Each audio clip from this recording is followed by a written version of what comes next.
نحمدہ ونسلم ونصلی الشیطان الرجیم بسم اللہ الرحمن الرحیم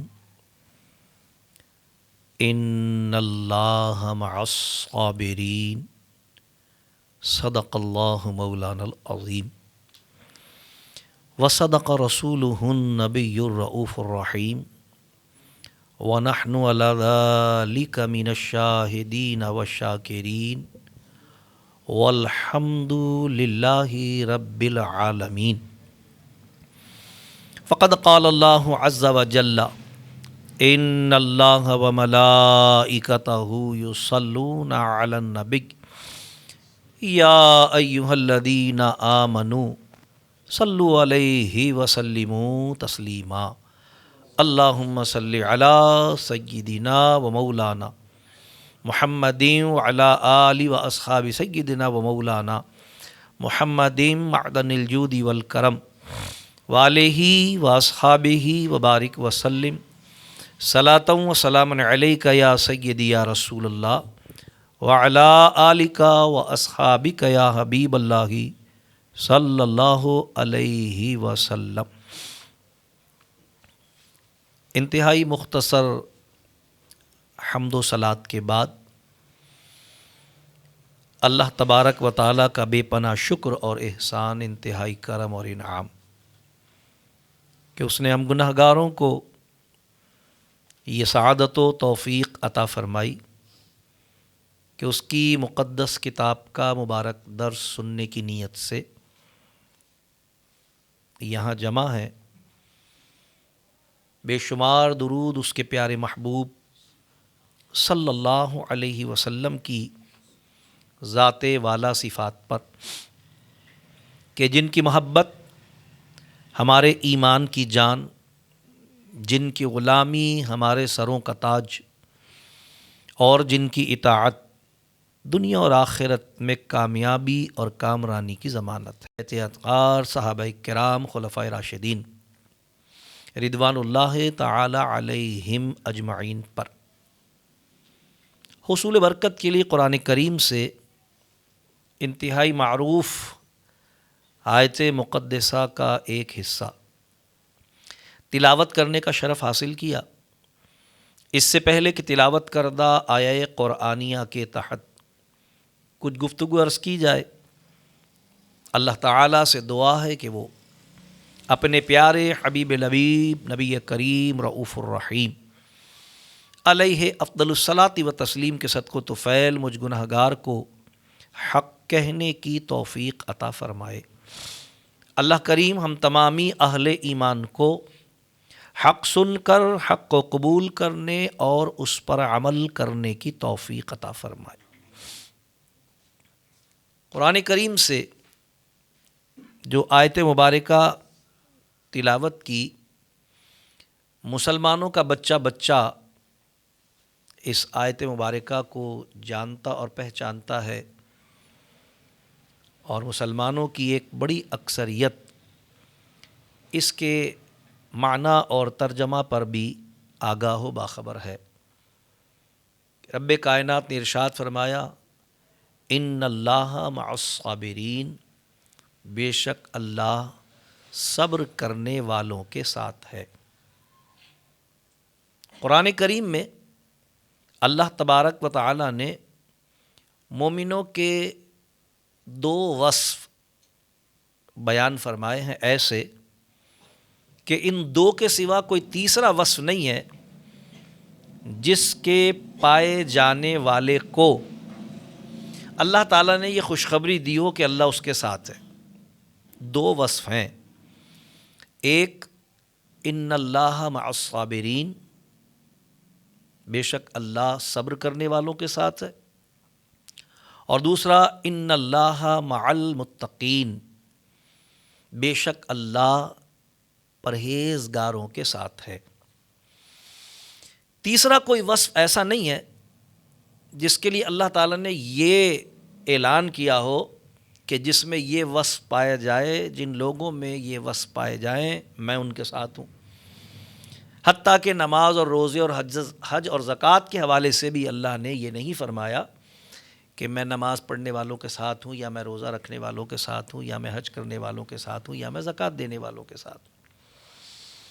اگرچہ اللہ تبارک و تعالیٰ اپنی مخلوق میں سے ہر ایک شہرک سے بھی زیادہ قریب ہے، جس کا اعلان اللہ نے قرآن میں فرمایا کہ نحن اقرب الیہ من حبل الورید، میں اپنے بندے کی شہرک سے بھی زیادہ اس کے قریب ہوں۔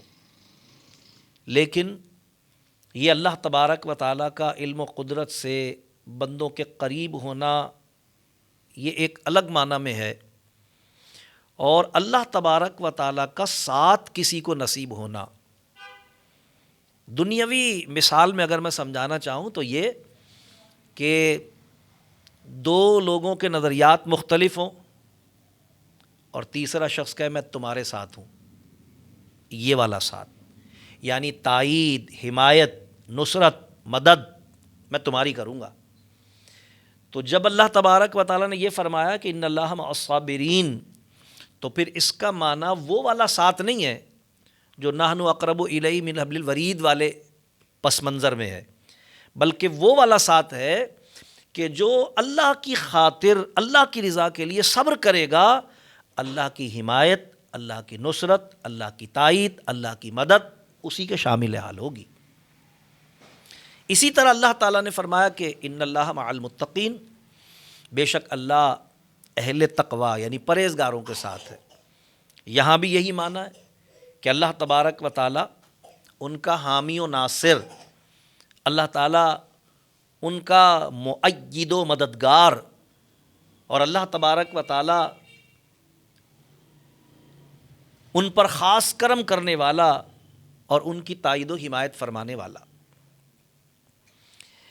یہ بظاہر دو وصف ہیں، لیکن اگر ہم غور کریں تو ہمیں معلوم ہوتا ہے کہ یہ دو وصف نہیں ہیں بلکہ یہ ایک ہی وصف ہے۔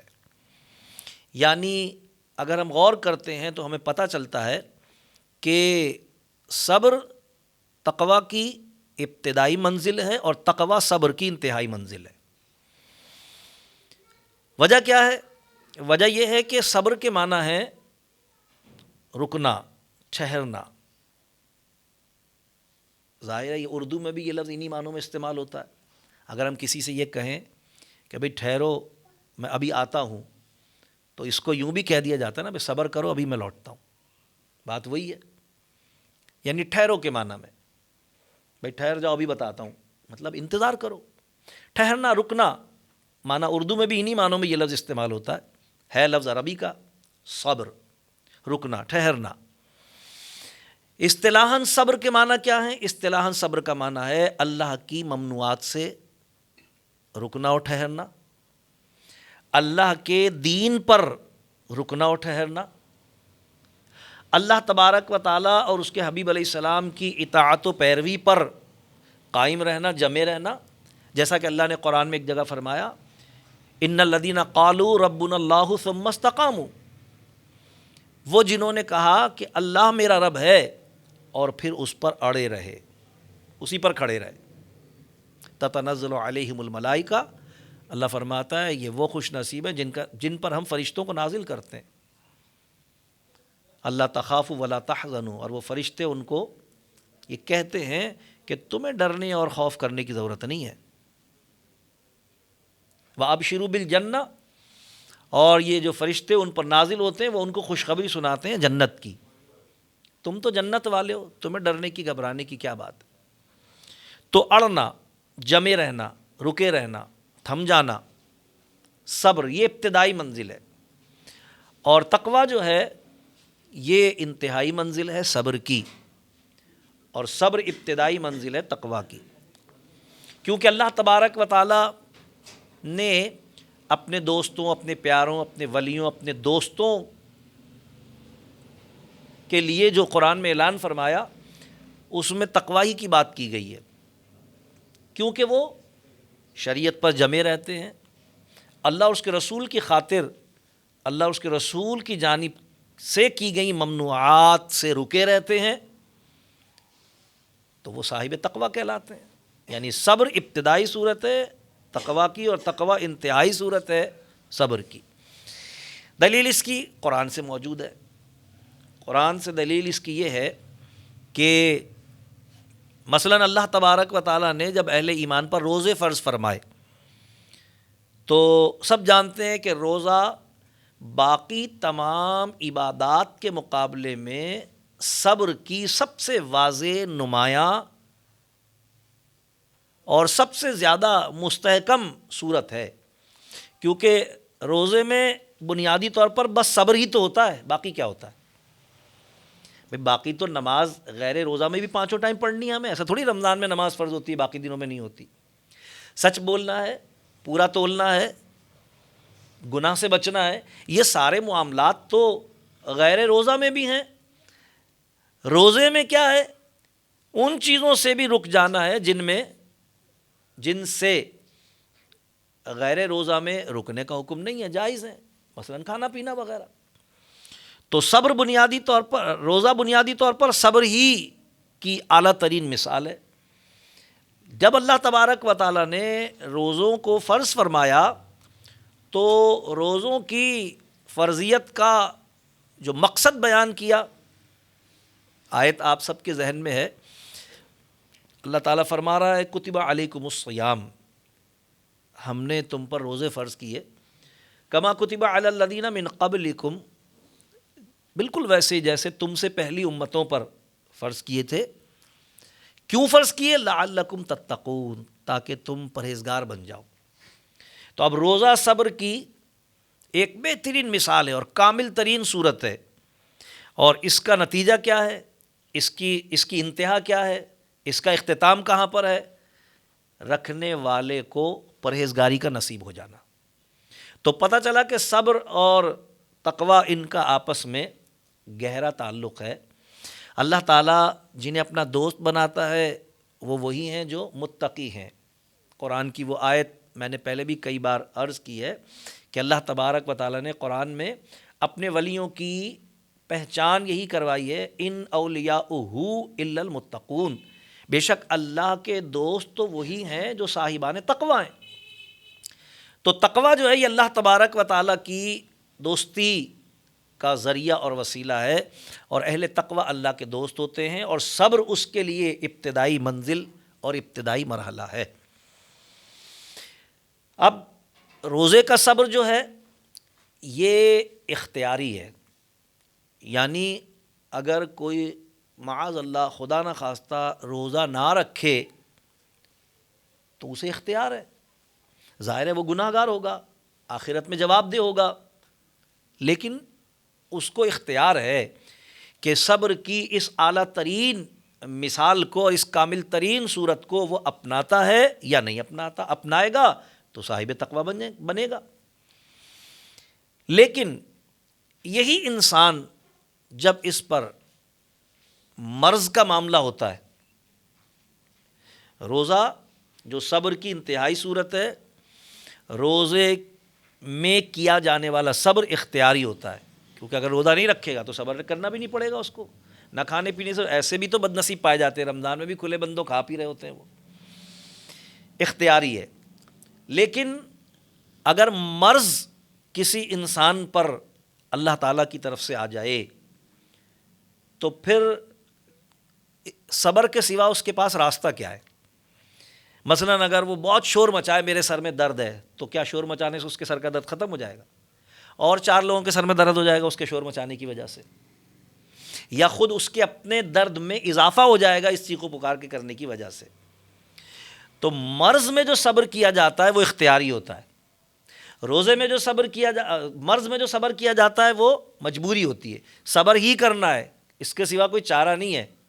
لیکن روزے میں جو صبر کیا جاتا ہے وہ اختیاری ہوتا ہے. اللہ تبارک و تعالیٰ نے قرآن کریم میں یہ بھی ارشاد فرمایا ہے، اور یہ بات بارہا آپ نے علماء سے سن رکھی ہے. اللہ تعالیٰ فرماتا ہے وَلَنَبْلُوَنَّكُمْ بِشَيْءٍ مِّنَ الْخَوْفِ وَالْجُوعِ وَنَقْصٍ مِّنَ الْأَمْوَالِ وَالْأَنفُسِ وَالثَّمَرَاتِ. اللہ فرماتا ہے ہم تمہیں آزماتے ہیں، تمہاری آزمائش کرتے ہیں مختلف چیزوں کے ساتھ، من الخوف، خوف میں مبتلا کر کے، والجوع، اور بھوک میں مبتلا کر کے، ونقص من الاموال، اور تمہاری مال و جائیداد کے ہلاک ہونے کی تکلیف میں مبتلا کر کے، والانفس، اور تمہاری اپنی جان و اولاد کے مر جانے یا ختم ہو جانے یا مصیبت میں پڑ جانے کے حوالے سے. یہ مختلف آزمائشیں جو اللہ تبارک و تعالی. اب جو اس میں صبر کرتا ہے اور واویلہ نہیں کرتا تو اللہ تبارک و تعالی کی بارگاہ سے اسے انعامات نصیب ہوتے ہیں، اس پر انعام ہوتا ہے. اور بیماری کا آنا تو در حقیقت تقوی اور پرہیزگاری کی یعنی صبر کے سبب سے پانے کا وسیلہ بنتا ہے. دیکھیے اللہ تبارک و تعالیٰ کے بندوں میں اللہ کے سب سے محبوب بندے، سارے انسانوں میں سب سے معزز اور مکرم وہ خوش نصیب جنہیں اللہ نے منصب نبوت عطا فرمایا. سارے بندوں میں اللہ تبارک تعالیٰ کے وہ سب سے خوش نصیب بندے ہیں، اور ساری مخلوق میں وہ سب سے زیادہ معزز و مکرم ہیں جنہیں اللہ تبارک و تعالیٰ نے اس نعمت سے ہمکنار فرمایا. اور اگر ہم قرآن کریم فرقان حمید سے اس بات کو تلاش کرتے ہیں کہ اللہ تبارک و تعالیٰ اپنے نبیوں میں جب کسی کے درجے اور رتبے بلند کرنا چاہتا ہے تو ان کے ساتھ کیا معاملہ کرتا ہے، تو ہمیں پتہ چلتا ہے کہ اللہ تبارک و تعالیٰ اپنے نبیوں میں جب کسی کے درجے بلند کرنا چاہتا ہے تو ان پر بھی آزمائش، یہی آزمائش ہیں جن کا اللہ نے ابھی میں نے سورہ بقرہ کی آیت سے آپ کے سامنے ذکر کیا کہ وَلَنَبْلُوَنَّكُمْ مِنَ الْخَوْفِ وَالْجُوعِ وَنَقْصٍ مِنَ الْأَمْوَالِ وَالْأَنفُسِ وَالثَّمَرَاتِ. اللہ تعالیٰ ان پر بھی یہ آزمائشیں قائم فرماتا ہے، بالخصوص مرض میں مبتلا فرما کر. قرآن کریم فرقان حمید میں اللہ تبارک و تعالیٰ کے نبی حضرت ایوب علیہ السلام کا ذکر موجود ہے. یہ ذہن میں رکھیے کہ قرآن کریم نے تقریباً 28 انبیاء کے نام لے کر ذکر کیے ہیں، ان کے تذکرے کیے ہیں. اور یہ بھی ذہن میں رکھیے کہ کم و بیش 1,24,000 میں سے یہ وہ خوش نصیب افراد ہیں جن کا قرآن نے نام لے کر ذکر کیا. ہمارا ایمان تو سب پر ہے، لیکن ہم قرآن کی روح سے جانتے صرف ان کو ہیں، اتنا سخت ہوتا ہے. اور جس کو جتنی بڑی ڈگری جاری کی جانی ہوتی ہے اس کا امتحان بھی اتنا بڑا ہوتا ہے، سخت ہوتا ہے. تو ظاہر ہے کہ جب اللہ تبارک و تعالیٰ نے انبیاء کرام جیسی ہستیوں کو بڑے رتبے اور درجے، جبکہ وہ پہلے ہی بڑے رتبے درجے پر فائز ہیں، اس سے بھی بڑے درجے رتبے عطا فرمائے، تو ظاہر ہے اس کے لیے پھر ویسے ہی آزمائشیں بھی اللہ تعالیٰ نے ان پر مقرر فرمائی. تو حضرت ایوب علیہ السلام کا ذکر قرآن کریم نے کیا. حضرت ایوب علیہ السلام کا نام ایوب بن آسوس ہے، الف مد آ صاد واو صاد، ایوب بن آسوس. آپ اپنے والد کی طرف سے حضرت اسحاق علیہ السلام کی اولاد ہیں، حضرت ابراہیم کے بیٹے حضرت اسحاق، اور اپنی والدہ کی طرف سے حضرت لوط علیہ السلام کی اولاد ہیں، یعنی ان کی والدہ حضرت لوط کی اولاد میں سے تھیں اور ان کے والد حضرت اسحاق کی اولاد میں سے تھے. 93 برس آپ نے 93 ایئرس 93 برس آپ نے عمر پائی، صرف 3 لوگ ایمان لائے، صرف 3 لوگ ایمان لائے. کتنی بڑی آزمائش ہے یہ خود، 93 برس اور 3 لوگ ایمان لائے. دمشق کی ایک بستی، ملک شام کا دارالخلافہ ہے دمشق، آج بھی ملک شام بھی موجود ہے، اس کا دارالخلافہ بھی موجود ہے، اسی نام سے ہے دمشق. اس کی ایک مضافاتی بستی ہے، قرن اس کا نام ہے، یا قران، یہ دونوں نام مفسرین نے لکھے ہیں. اس بستی کی طرف اللہ نے آپ کو نبی بنا کر بھیجا. آپ کو یہ بات پہلے بتا چکا ہوں میں، اور سنتے رہے آپ علماء سے کہ بہت سارے انبیاء ایسے گزرے کہ جن میں سے اللہ نے بعض کو ایک ملک کے لیے، ایک شہر کے لیے، ایک قوم کے لیے، کسی ایک خاص قبیلے کے لیے، حتیٰ کہ کسی ایک خاص بستی کے لیے بھی اللہ تعالیٰ نے ان کو نبی بنا کر بھیجا. ان کی بعثت اسی ایک بستی کے لیے ہوئی. جس طرح حضرت لوط علیہ السلام کی بعثت صدوم کے لوگوں کے لیے ہوئی تھی، ایک خاص بستی تھی صدوم، اس کے لوگوں کے لیے. بہرحال تو حضرت ایوب علیہ السلام اللہ تبارک تعالیٰ کے انعام یافتہ بندے. آپ کے 7 بیٹے تھے، 7 بیٹیاں تھیں، بے شمار بے حساب مویشی، بہت مال، بہت کھیت کھلیان. اللہ تبارک تعالیٰ نے آپ کو یعنی دنیاوی اعتبار سے بڑی نعمتیں عطا فرمائی تھیں. پھر اللہ تبارک و تعالیٰ نے یہ چاہا کہ ان کے درجات کو بلندی عطا فرمائے، تو اللہ تبارک تعالیٰ نے ان پر آزمائش مقرر فرمائی. آپ بڑے وجیح و شکیل، لمبے چوڑے، حسین و جمیل تھے حضرت ایوب علیہ السلام. اللہ نے آزمائش مقرر فرمائی آپ پر، آپ کے درجات کی بلندی کے لیے. تو جب اللہ تبارک و تعالیٰ نے آپ پر آزمائش مقرر فرمائی، اور ظاہر ہے میں جیسا کہ عرض کر چکا ہوں کہ اللہ تعالیٰ جب کسی کو انعام عطا فرمانا چاہتا ہے تو اس پر آزمائش ہوتی ہے.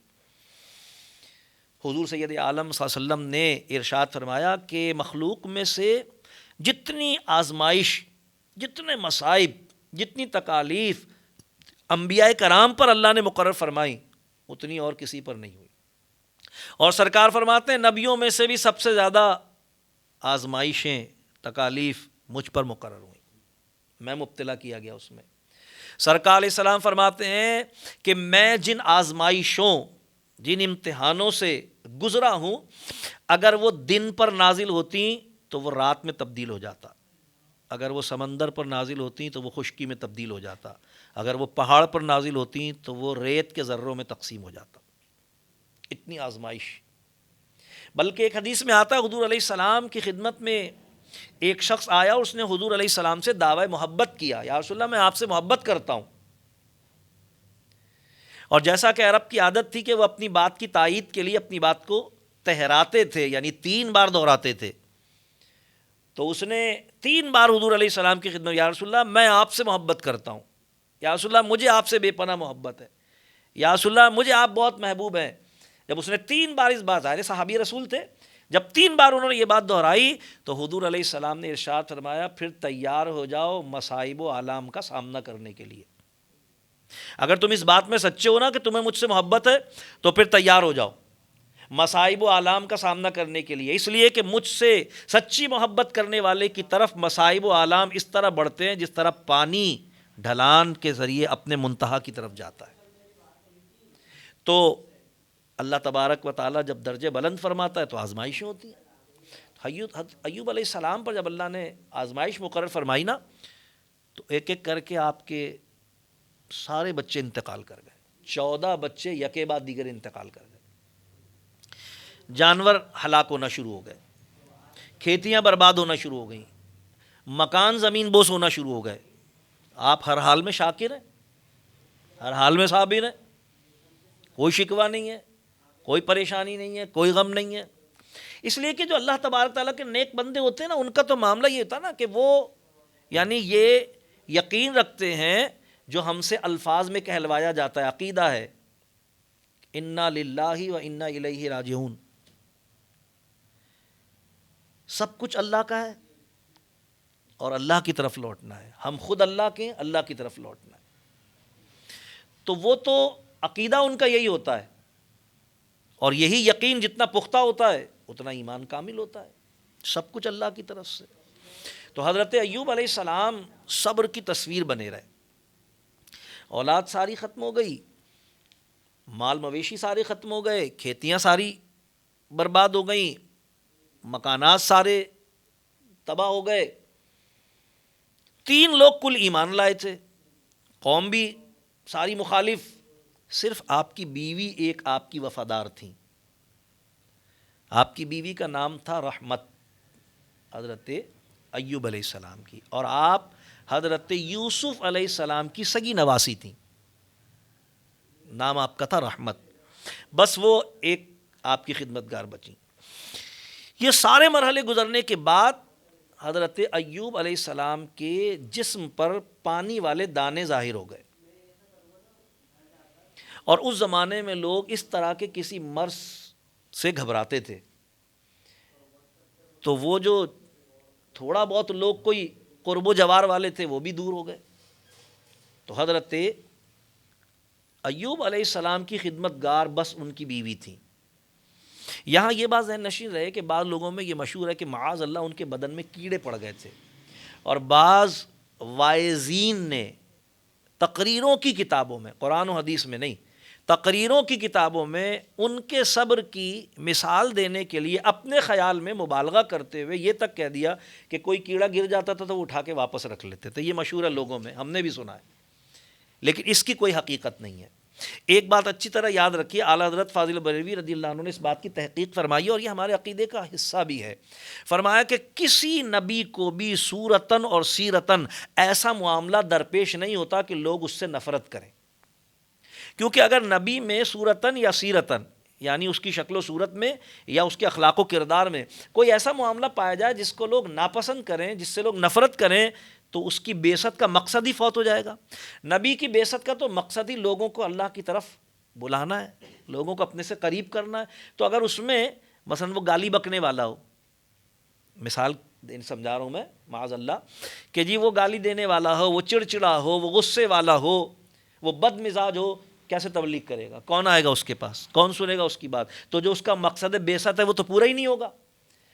تو انبیاء کرام خصائص رذیلہ سے، یعنی ایسی خصوصیات سے کہ جو لوگوں کے لیے ناپسند ہوتی ہیں، جس سے لوگ نفرت کرتے ہیں، مثلا جھوٹ بولنا ناپسند کرتے ہیں لوگ، کوئی نبی جھوٹا نہیں ہو سکتا۔ ہر وہ وصف جو اخلاقی اور عملی اعتبار سے بلکہ شکل و صورت کے اعتبار سے بھی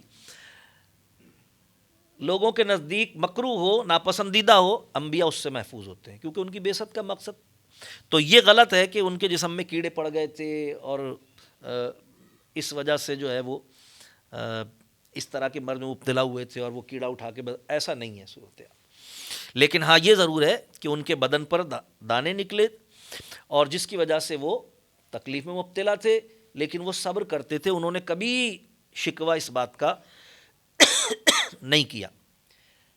ایک دن، 2 دن، 1 مہینہ، 2 مہینہ، 1 سال، 2 سال، 7 سال اس کیفیت میں گزر گئے۔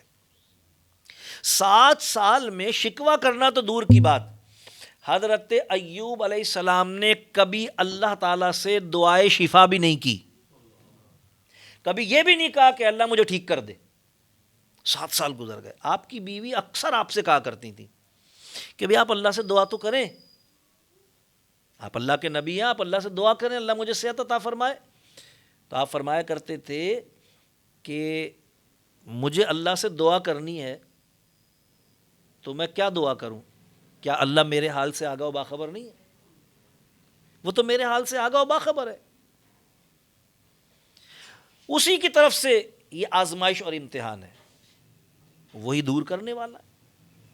یعنی آپ نے کبھی دعائے شفا بھی نہیں کی اپنے لیے، اگرچہ دعائے شفا کرنا اور علاج کرنا ہمارے آقا علیہ السلام کی سنت ہے، لیکن حضرت ایوب علیہ السلام جن کو اللہ تبارک تعالیٰ نے صابرین کے لیے، قیامت تک آنے والے صابرین کے لیے ایک مثال بنایا تھا، آپ نے کبھی دعا بھی نہیں فرمائی، حتیٰ کہ جب 7 سال کا عرصہ گزر گیا اور آپ کی اہلیہ، آپ کی بیوی بار بار آپ سے یہ مطالبہ کرنے لگیں کہ بھئی آپ اللہ تعالیٰ سے دعا کریں، تو حضرت ایوب علیہ السلام نے اللہ تبارک و تعالیٰ کی بارگاہ میں عرض کی۔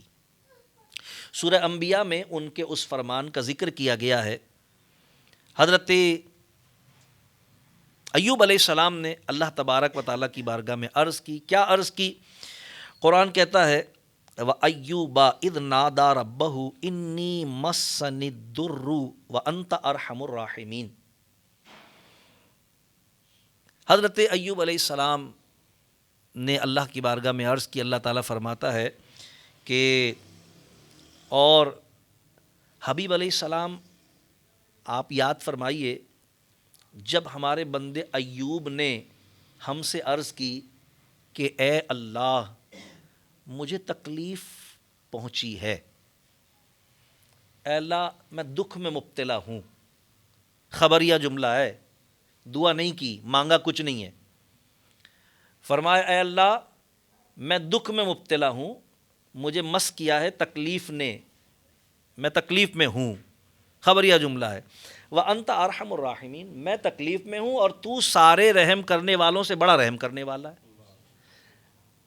دعا نہیں کی، یہ نہیں کہا کہ مجھے ٹھیک کر دے، میں تکلیف میں ہوں اور تو سارے رحم کرنے والوں سے بڑا رحم کرنے والا ہے. مطلب بات واضح ہے کہ میں تیری رحمت کا محتاج ہوں.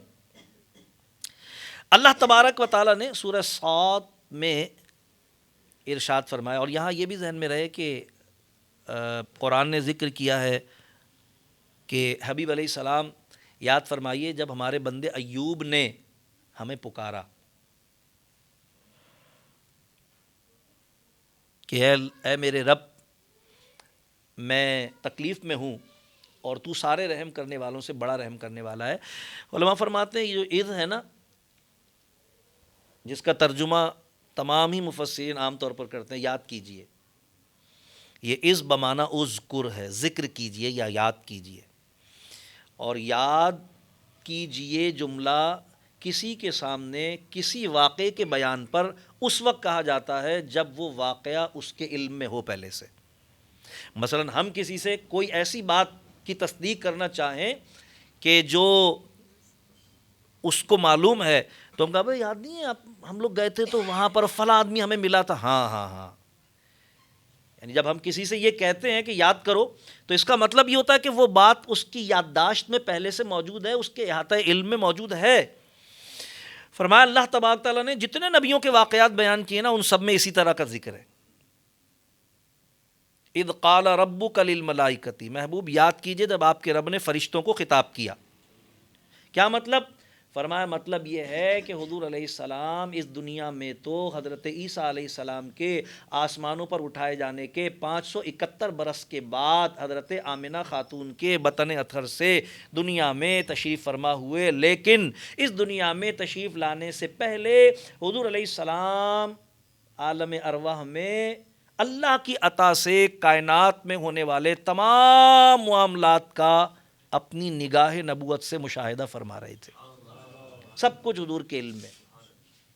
اسی عقیدے کی بنیاد پر اہل ایمان کہتے ہیں جو ہو چکا تھا، جو ہوگا، جو ہو چکا ہے، جو ہوگا حضور جانتے ہیں، تیری عطا سے خدایا حضور جانتے.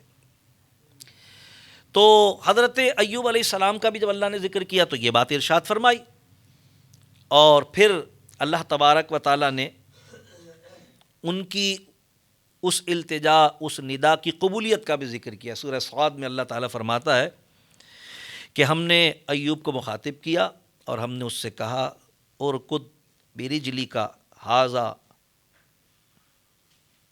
مغتسل بارد و شراب. ہم نے فرمایا کہ زمین پر اپنا پاؤں مارو، یہ ہے ٹھنڈا چشمہ تمہارے نہانے اور تمہارے پینے کے لیے. مفسرین نے لکھا ہے کہ حضرت ایوب علیہ السلام پر اللہ نے وحی کی اور اللہ نے فرمایا کہ زمین پر اپنی ایڑی مارو. تو حضرت ایوب علیہ السلام نے زمین پر ایڑی ماری. جب آپ نے زمین پر ایڑی ماری تو اس جگہ سے ایک پانی کا چشمہ جاری ہو گیا. حضرت ایوب علیہ السلام کا مزار شریف عراق کے ایک علاقے میں ہے. الحمدللہ 2012 میں اس فقیر کو اللہ تعالیٰ نے یہ سعادت عطا فرمائی تھی کہ عراق کے مقامات مقدسہ کی تفصیلی زیارت کا موقع ملا. تو الحمدللہ حضرت ایوب علیہ السلام کے مزار شریف پر حاضر ہوئے. آج بھی وہ چشمہ جاری ہے جس کا یہ قرآن ذکر کر رہا ہے کہ ہم نے ایوب سے کہا کہ زمین پر اپنا پیر مارو تو وہاں سے ایک چشمہ جاری ہو گیا. وہ چشمہ آج بھی جاری ہے، دنیا آج بھی اس سے فیض پاتی ہے. الحمدللہ ہم بھی وہاں سے پانی لے کر آئے تھے، لوگوں کو ہم نے دیا، آج بھی لوگ اس سے فیض پا رہے ہیں، شفا یابی ہوتی ہے. تو اللہ نے فرمایا کہ بھئی یہ چشمہ ہے تمہارے نہانے کے لیے بھی اور تمہارے پینے کے لیے بھی، لہٰذا جب آپ نے اس سے غسل کیا تو آپ ایک دم صحت یاب ہو گئے. اللہ نے آپ کی دعا سن لی.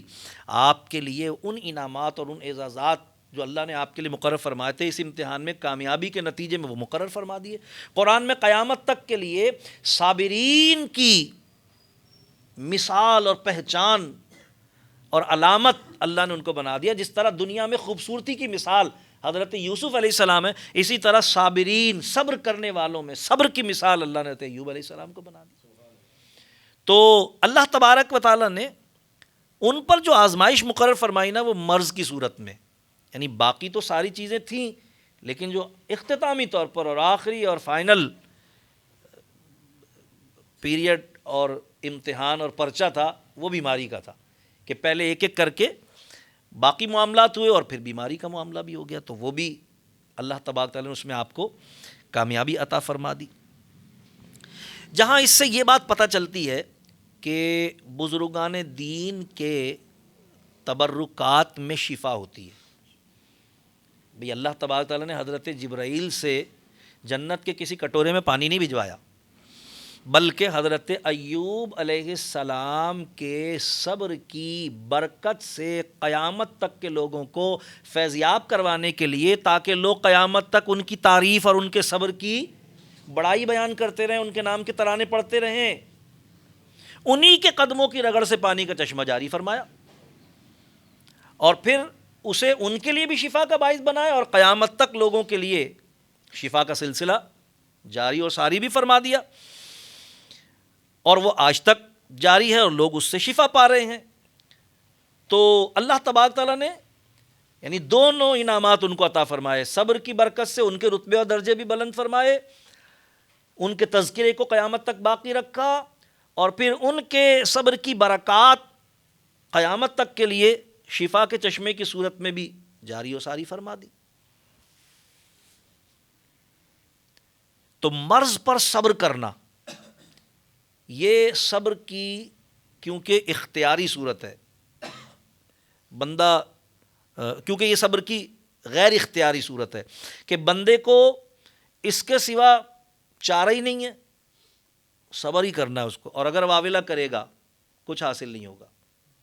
لیکن صبر کرے، اگر مرض پر صبر کرے تو صحیح مسلم شریف میں حدیث ہے کہ ایک خاتون صحابیہ حضور علیہ السلام کی خدمت میں آئیں اور انہوں نے عرض کی کہ یا رسول اللہ صلی اللہ علیہ وسلم، اور بھی اس مضمون کی اور حدیثیں بھی موجود ہیں، میں صرف یہ یہاں پر عرض کر رہا ہوں کہ یا رسول اللہ میں مرگی کے مرض میں مبتلا ہوں، اور جب مجھ پر مرگی کے دورے کی کیفیت ہوتی ہے تو جہاں ایک طرف میں تکلیف میں مبتلا ہوتی ہوں، ظاہر چوٹ بھی لگ جاتی، گر جاتا ہے جو شخص، یا میرا سطر کھل جاتا ہے، ظاہر خاتون تھی، صحابیہ تھیں، پردہ دار تھیں، جب ایسی کیفیت ہوتی تو ظاہر کپڑا ہٹ جاتا ہے، بدن کھل جاتا ہے کبھی، تو یا رسول اللہ آپ دعا فرمائیں اللہ تعالیٰ مجھے شفا عطا فرمائے۔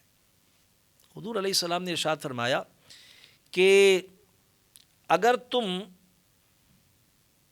دعائے شفا نہ کرواؤ اور اس پر صبر کرو تو اس مرض پر صبر کی جزا تمہارے لیے جنت ہے۔ یعنی حضور نے سیدھے سیدھے جنت کی بشارت دے دی۔ صبر کرو، مجھ سے مت مطالبہ کرو کہ میں تمہارے اس مرض کی شفا یابی کی دعا کروں، صبر کرو کیونکہ اس کی جزا تمہارے لیے جنت ہے، اور اگر تم کہو تو میں تمہارے لیے دعا کرتا ہوں۔ وہ صحابیہ تھیں، ظاہر ہے وہ جانتی تھیں کہ دنیا کی کوئی بھی تکلیف، دنیا کی کوئی بھی آزمائش، دنیا کا کوئی بھی مرض، آخرت کی جزا وہ بھی جنت، اس کے مقابلے میں تو کچھ بھی نہیں ہے۔ تو انہوں نے عرض کی یا رسول اللہ میں اللہ کی رضا اور آپ کی خوشنودی کی خاطر صبر اختیار کرتی ہوں، مگر پھر بھی ایک دعا آپ فرمائیے، اور وہ یہ کہ اب جب کبھی بھی مجھے دورہ پڑے نا تو میرا سطر نہ کھلے۔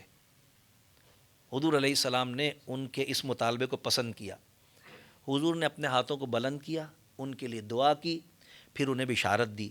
سرکار نے ارشاد فرمایا اللہ نے تمہاری اس نیت خیر کی وجہ سے، تم نے یہ جو میری پیشکش قبول کی، اللہ کی رضا کے لیے صبر اختیار کیا، اللہ نے ایک فرشتہ تم پر مقرر کر دیا ہے، اب کبھی بھی تمہیں اگر اس کا دورہ پڑے گا مرگی کا تو تمہارا سطر نہیں کھلے گا، فرشتہ تم پر اللہ نے مقرر کر دیا ہے۔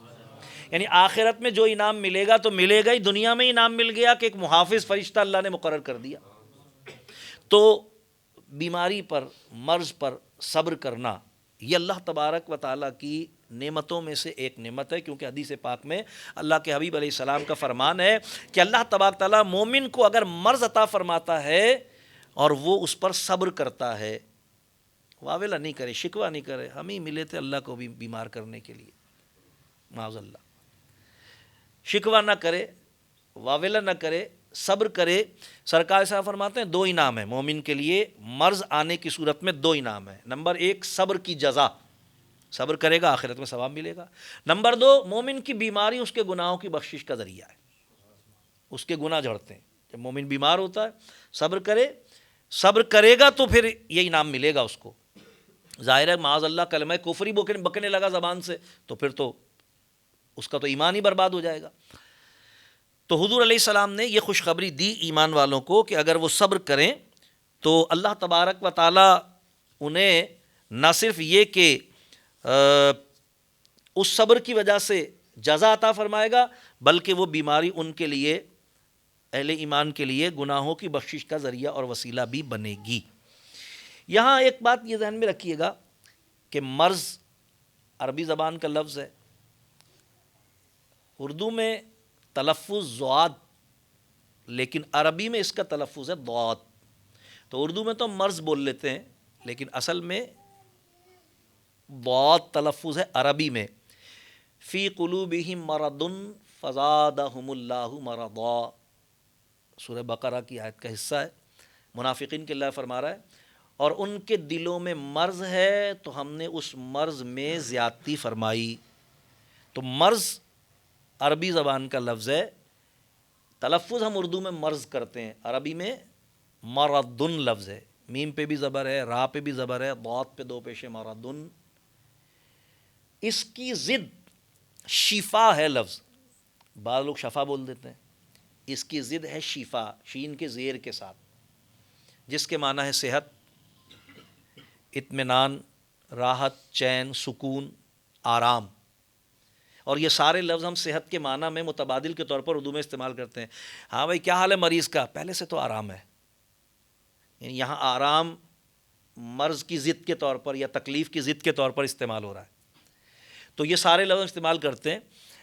بعض لوگ شفا بولتے ہیں، شفا بھی عربی ہی کا لفظ ہے، لیکن عربی میں شفا کے معنی گڑھا۔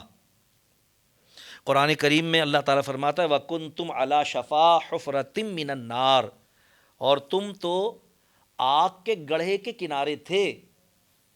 شفا لفظ جو ہے عربی میں، یعنی اگر ہم کسی کو کہیں اللہ تمہیں شفا دے تو مطلب اللہ تمہیں گڑھے میں ڈالے۔ تو یہ بھی ذہن میں رکھنا چاہیے کہ شفا لفظ ہے، یہ شفا لفظ نہیں ہے۔ انسان کیونکہ روح اور جسم 2 چیزوں کا مرکب ہے،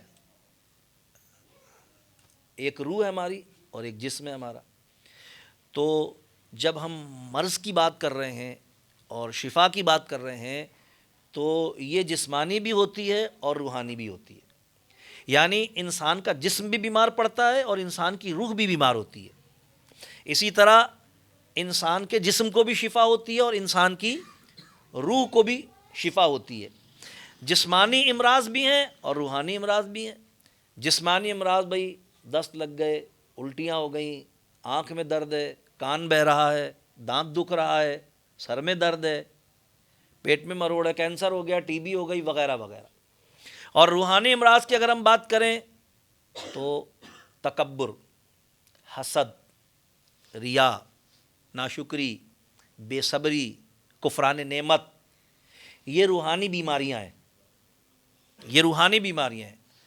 تو اللہ تبارک و تعالیٰ نے قرآن میں دونوں کا علاج رکھا ہے، جسمانی بیماریوں کا بھی اور روحانی بیماریوں کا بھی، کیونکہ دونوں اللہ کی مخلوق ہیں۔ روح بھی اللہ نے پیدا کی ہے، جسم بھی اللہ نے پیدا کیا، روح کا خالق بھی اللہ ہے، جسم کا خالق بھی اللہ ہے۔ اللہ تبارک و تعالیٰ نے دونوں کے لیے قرآن کو شفا بنایا ہے۔ اگرچہ پورا کا پورا قرآن جسمانی اور روحانی دونوں طرح کی شفا کا ذریعہ اور وسیلہ ہے، لیکن قرآن کریم کی کچھ خاص آیات ہیں۔ حضرت شیخ ابو القاسم قشیری تابعی ہیں رحمۃ اللہ تعالی علیہ، صاحب ترمذی نے اس کو جامع ترمذی شریف میں بیان فرمایا، روایت کیا کہ آپ فرماتے میرا بچہ بیمار ہو گیا اور میں اپنے بچے کی بیماری کی طرف سے مایوس ہو گیا، یعنی علاج کروا کروا کے تھک گیا۔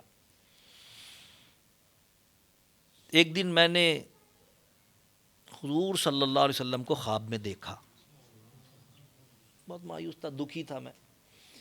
وہ استاد زمن شہنشاہ سخن مولانا حسن بریلوی رحمۃ اللہ علیہ فرماتے ہیں ہمیشہ وہ کرم کرتے ہیں بگڑے حال والوں پر، بگڑ کر میری حالت نے میری بگڑی بنا دی ہے۔ اور ایک اور مقام پر فرماتے ہیں کہ یوں تو سب انہی کا ہے پر دل کی اگر پوچھو یہ ٹوٹا ہوا دل ہی خاص ان کی کمائی ہے۔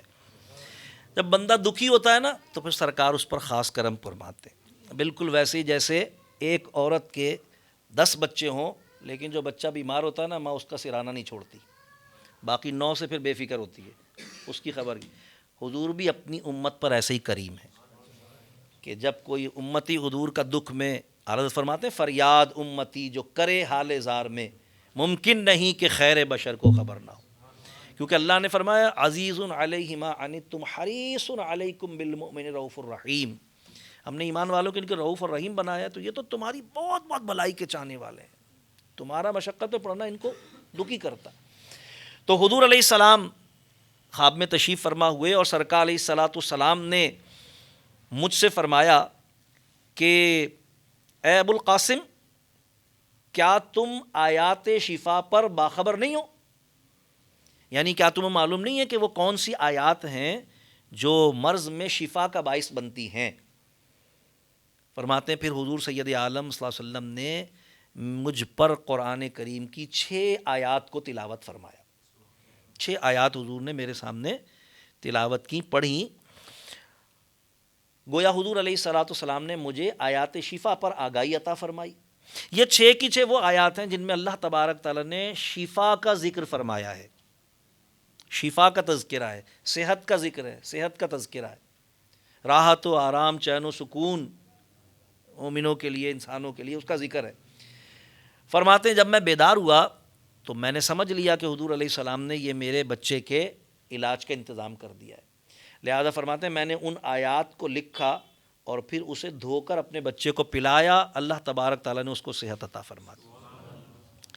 انہیں آیات شفا کہا جاتا ہے۔ اہل طریقت مریضوں کو بھی اس کے نقوش بنا کر دیتے ہیں اور تمام بزرگان دین نے کتب حدیث میں بار بار اس کا ذکر آتا ہے، تو اس کی تمہید کے لیے ہم نے یہ ساری گفتگو کی کہ مرض میں انسان کو مایوس نہیں ہونا چاہیے، اللہ پر توکل کرنا چاہیے، علاج بھی کرے یہ بھی سنت ہے، دعا بھی کرے یہ بھی سنت ہے، لوگوں سے بھی دعا کے لیے کہے یہ بھی سنت ہے، لیکن شکوہ اور واویلا نہ کرے، توکل کرے اللہ تبارک و تعالیٰ پر اور یہ یقین رکھے کہ اللہ تبارک تعالیٰ کی طرف سے ہی یہ آزمائش ہے، اللہ ہی دور کرنے والا ہے۔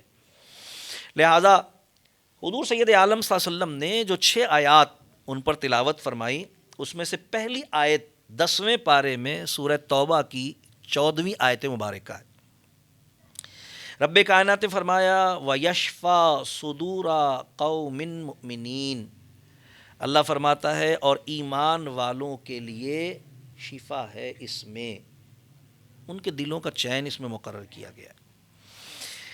کفار کے خلاف حکم جہاد اور اس کے نتیجے میں وعدہ امداد و نصرت اللہ تبارک و تعالیٰ نے فرمایا یہ ان کے لیے، یعنی اہل ایمان کے دلوں کی شفا، ان کی تسکین، ان کا آرام، ان کے دلوں کا چین، اطمینان ہم نے اس میں رکھا ہے۔ اور پھر دوسری آیت مبارکہ 11ویں سپارے میں سورہ یونس شریف کی 57 نمبر 57 آیت مبارکہ ہے، جس میں اللہ تعالیٰ ارشاد فرماتا ہے یا ایھا الناس قد جاءتکم موعظۃ من ربکم وشفاء لما فی الصدور وَهُدًى وَرَحْمَةٌ لِّلْمُؤْمِنِينَ۔ اللہ فرماتا ہے لوگوں تمہارے پاس تمہارے رب کی طرف سے نصیحت آئی اور دلوں کی صحت، دلوں کا چین اور اطمینان، دلوں کا آرام اور رحمت ایمان والوں کے لیے۔ اللہ تعالیٰ نے قرآن کے متعلق فرمائی یہ بات، کیونکہ اللہ نے قرآن کو شفا اور رحمت بنایا۔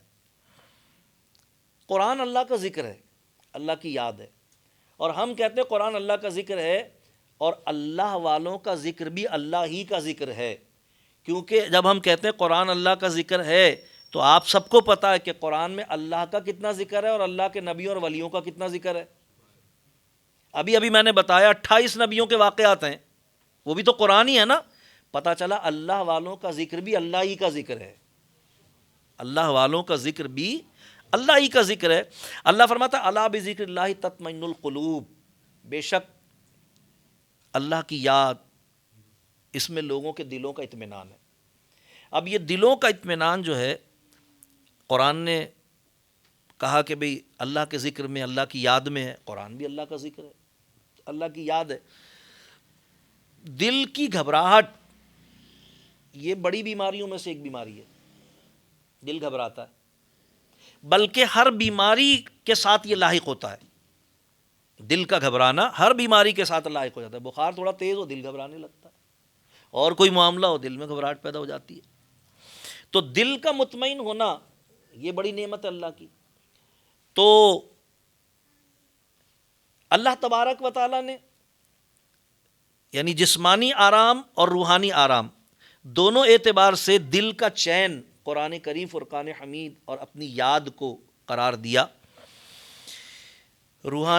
جسمانی اعتبار سے دل کا گھبرانا بھی ہے، جیسا کہ میں نے بتایا کہ دل کی گھبراہٹ ایک مرض ہے باقاعدہ، اور روحانی اعتبار سے مثلا عبادت میں دل نہ لگنا،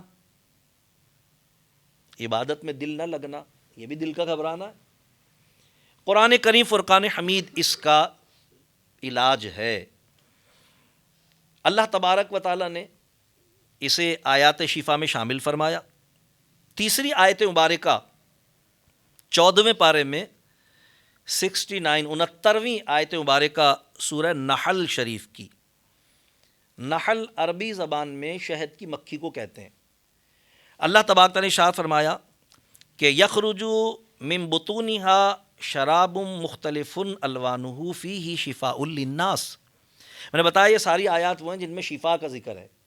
یہاں اللہ تعالیٰ شہد کے بارے میں ارشاد فرما رہا ہے، شہد کی مکھی کا تذکرہ ہے۔ اللہ فرماتا ہے اس کے پیٹ سے ایک رنگ برنگی چیز نکلتی ہے اور اس میں لوگوں کے لیے شفا ہے۔ یہ شہد کی مکھی کا اللہ نے تذکرہ فرمایا ہے۔ شہد دنیا میں پیدا ہونے والی چیزوں میں سے، دنیا میں بننے والی چیزوں میں سے واحد چیز ہے جو کبھی خراب نہیں ہوتا۔ 1000 سال بھی گزر جائے نا شہد خراب نہیں ہوتا۔ یہ میں نے تخصیص اس لیے کی ہے کہ یہ تاثیر زمزم شریف کے پانی میں بھی موجود ہے، لیکن وہ دنیا میں پیدا ہونے والی اور بننے والی چیز نہیں ہے، وہ تو اللہ کی ایک نعمت ہے جو کہ اللہ تعالیٰ نے جس طرح ایوب علیہ السلام کے قدموں سے چشمہ جاری کیا، اس طرح اللہ نے حضرت اسماعیل علیہ السلام کے قدموں سے چشمہ جاری کیا۔ لیکن شہد جو ہے یہ کیونکہ مکھی کے لعاب سے بنتا ہے۔ حضرت شیخ سعدی رحمۃ اللہ علیہ نے جب دنیا کی مذمت سے متعلق گفتگو فرمائی تو آپ فرماتے ہیں کہ مجھے اس دنیا سے کیا لینا کہ جس کا سب سے قیمتی طعام ایک حقیر کیڑے کا لعاب ہے، اور جس کا سب سے قیمتی لباس ایک حقیر کیڑے کا لعاب ہے، ریشم، وہ بھی ایک کیڑے کا تھوک ہوتا ہے، یہ بھی ایک کیڑے کا تھوک ہے۔ فرماتے ہیں مجھے اس دنیا سے کیا لینا کہ جس کا سب سے قیمتی طعام بھی ایک حقیر سے کیڑے کا لعاب، اس کا تھوک، اس کی الٹی، اور سب سے قیمتی لباس بھی ایک حقیر سے کیڑے کا لعاب، اس کا تھوک، اس کی الٹی ہے، جس کے حلال کا حساب دینا ہے اور جس کے حرام پر عذاب یقینی ہے۔ فرماتے ہیں میں اس دنیا سے کیا لوں، اس دنیا میں کیا دل لگاؤں۔ حضور علیہ الصلوۃ والسلام نے بھی شہد کی تعریف فرمائی ہے۔ بہت سارے امراض میں حضور علیہ السلام نے صحابہ کرام کو مثلاً زیتون کے استعمال کا، کھجور کے استعمال کا، دودھ کے استعمال کا، اور اسی طرح اور مختلف چیزوں کے استعمال کا حضور علیہ السلام نے کلونجی کے استعمال کا حکم دیا۔ تو اسی طریقے سے شہد کے استعمال کا ایک حدیث پاک میں کہ ایک شخص حضور علیہ السلام کی بارگاہ میں آیا، اس نے کہا کہ یا رسول اللہ میرا پیٹ خراب ہے، سرکار نے فرمایا شہد استعمال کر۔ اس نے شہد استعمال کیا تو دوسرے دن پھر آ کہ یا رسول اللہ میرا پیٹ مزید خراب ہو گیا، حضور نے فرمایا شہد استعمال کر۔ پھر چلا گیا وہ، پھر اس نے استعمال کیا، تیسرے دن آیا رسول اللہ میرا پیٹ مزید خراب ہو گیا، حضور نے فرمایا شہد استعمال کر۔ اب وہ تھوڑا سا تذبذب میں آ گیا کہ کروں یا نہ کروں، لیکن حضور کا فرمان تھا، وہ پھر گیا۔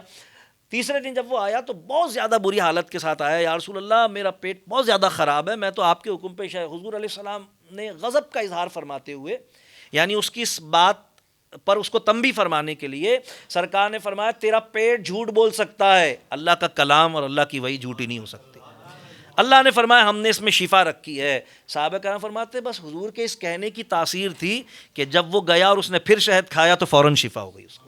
یہ حضور کے کہنے کی تھا، یعنی اس کے استعمال کرنے میں اخلاص نہیں تھا یا کیا تھی، یہ اللہ بہتر جانتا ہے، لیکن صحابہ فرمایا جب حضور نے یہ فرمایا تو پھر وہ فوراً صحیح، اس خوراک میں پھر وہ صحیح ہو گیا جب اس نے شہد کو استعمال کیا۔ تو اللہ تبارک و تعالیٰ نے اس کے متعلق فرمایا کہ اللہ نے اس میں صحت رکھی ہے۔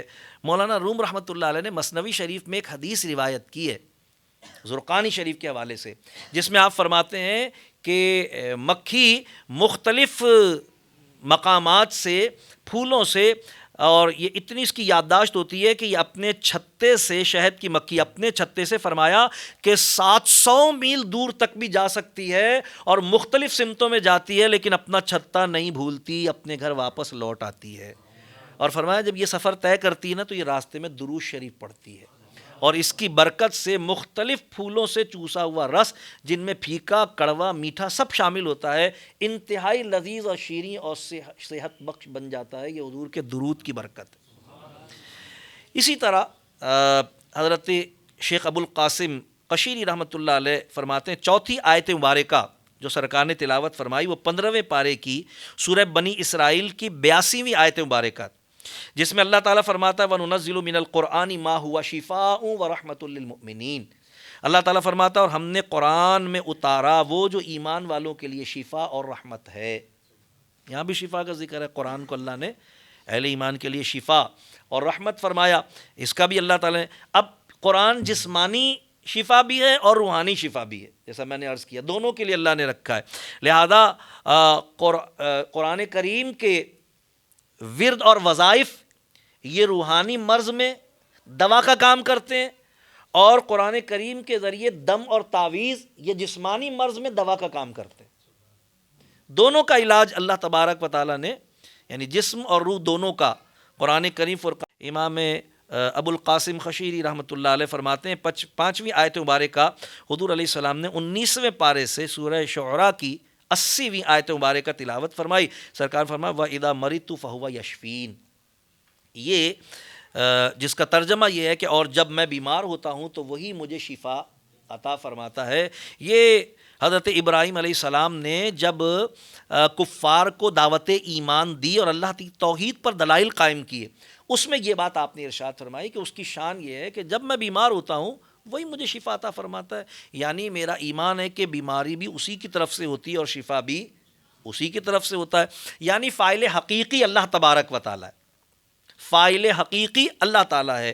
یہ بات الگ ہے کہ شفا اور مرض دونوں کے لیے اللہ کسی کو سبب اور ذریعہ بنا دیتا ہے، یعنی کسی چیز کے کھانے سے طبیعت خراب بھی ہو جاتی ہے اور کسی چیز کے کھانے سے طبیعت صحیح بھی ہو جاتی ہے، دونوں میں تاثیر اللہ نے رکھی ہے، اسی لیے ہم اہل سنت وسیلے کے قائل ہیں۔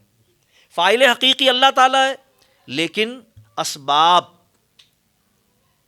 وسائل، ذرائع دنیا میں ذریعہ بنتی ہے کوئی چیز طبیعت کی خرابی کا، ذریعہ بنتی ہے کوئی چیز طبیعت کی درستگی کا، اس میں خراب کرنے کی صلاحیت بھی اللہ ہی نے رکھی ہے، اس میں درست کرنے کی صلاحیت بھی اللہ نے رکھی۔ اسی لیے ہمارا ایمان ہے کہ جس اللہ نے گولی میں قبض کشائی کی صلاحیت رکھی ہے اسی اللہ نے اپنے ولیوں میں مشکل کشائی کی صلاحیت رکھی ہے۔ تو فاعل حقیقی تو اللہ ہی ہے نا۔ اب یہ تو لوگوں کی عقلوں پر افسوس ہے کہ وہ 2 روپے کی گولی کو تو قبض کشا مانتے ہیں لیکن مولا علی کو مشکل کشا نہیں مانتے۔ اب یہ تو ان کے نظریے کی بات ہے، ہمارا تو ایمان ہے دونوں صورتوں میں اللہ پر ہی ہے۔ گولی سے بھی جو شفا ملی وہ بھی اللہ ہی کے حکم سے ہے، اس میں بھی شفا کی تاثیر اللہ نے رکھی ہے، اور مولا کائنات کی نظر اور توجہ سے، سرکار کی نظر اور توجہ سے جو برکتیں، جو رحمتیں، جو نعمتیں، جو انعامات ملتے ہیں وہ بھی اللہ تبارک تعالیٰ ہی کی عطا ہوتی ہے۔ الغرض حضرت شیخ ابو القاسم قشیری رحمۃ اللہ علیہ فرماتے ہیں، چھٹی آیت مبارکہ جو سرکار علیہ السلام نے مجھ پر تلاوت فرمائی وہ 24ویں پارے کی سورہ حامیم سجدہ کی 44ویں آیت مبارکہ۔